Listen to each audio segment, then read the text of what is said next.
বর্তমানে ভারতের বিভিন্ন সরকারি চাকরি ও শিক্ষায় সংরক্ষণের সুবিধা পাওয়ার জন্য এনসিএল সার্টিফিকেট অত্যন্ত গুরুত্বপূর্ণ।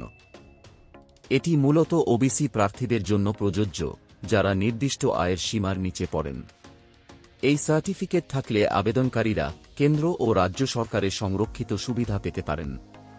এই ভিডিওতে আমরা এনসিএল কি, এর গুরুত্ব কি এবং 2025 সালে কিভাবে এই সার্টিফিকেটের জন্য আবেদন করবেন তা নিয়ে বিস্তারিতভাবে আলোচনা করব। তাই ভিডিওটি শুরু থেকে শেষ পর্যন্ত দেখবেন। তবে চলুন ভিডিওটি শুরু করা যাক। প্রথমে জানব এনসিএল কি। এনসিএল এর পুরো অর্থ হল নন ক্রিমি লেয়ার।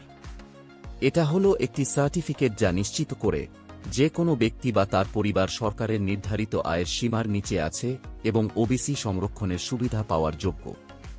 কেন্দ্রীয় সরকারের নিয়ম অনুযায়ী কোনো ব্যক্তি বা পরিবার ওবিসি সার্টিফিকেট হোল্ডার হলে এবং যাদের পারিবারিক বার্ষিক আয় 8 লক্ষ টাকার কম, তারাই এনসিএল ক্যাটাগরির আওতায় পড়েন। এনসিএল সার্টিফিকেট থাকলে কি কি সুবিধা পাওয়া যায়? নাম্বার 1, সংরক্ষণের সুবিধা। সরকারি চাকরি ও শিক্ষা প্রতিষ্ঠানে ওবিসি সংরক্ষণের সুবিধা পাওয়া যায়। নাম্বার 2, কম আবেদন ফি।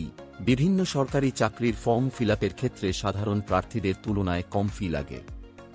নাম্বার 3, স্কলারশিপের সুবিধা। ওবিসি প্রার্থীদের জন্য বিভিন্ন স্কলারশিপের সুবিধা পাওয়া যায়। এছাড়া বিভিন্ন সরকারি প্রকল্পে সুযোগ সুবিধা পাওয়া যায়। এনসিএল সার্টিফিকেটের জন্য কি কি যোগ্যতা থাকা দরকার? 1, প্রার্থীকে ওবিসি ক্যাটাগরির হতে হবে। 2, পরিবারের বার্ষিক আয় 8 লক্ষ টাকার নিচে হতে হবে। 3, পরিবারের সদস্যদের কেউ কেন্দ্রীয় বা রাজ্য সরকারি চাকরিতে উচ্চ পদে থাকা উচিত নয়।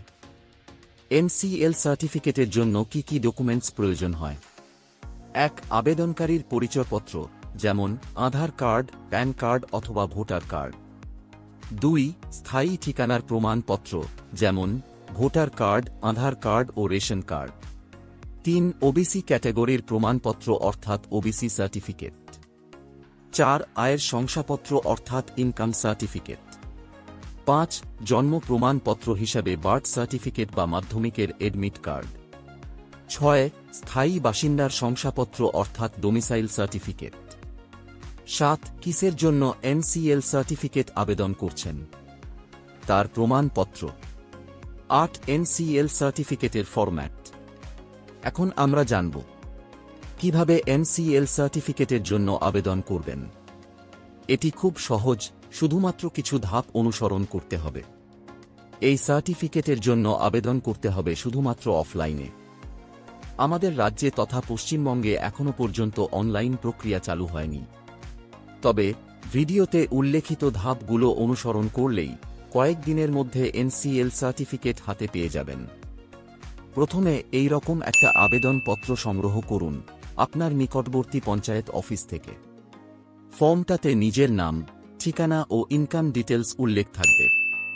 এছাড়া ফর্মটা সংগ্রহ করার সময় দেখবেন ফর্মটাতে পঞ্চায়েত প্রধান এবং পঞ্চায়েত সেক্রেটারির সিগনেচার ও স্ট্যাম্প যাতে থাকে।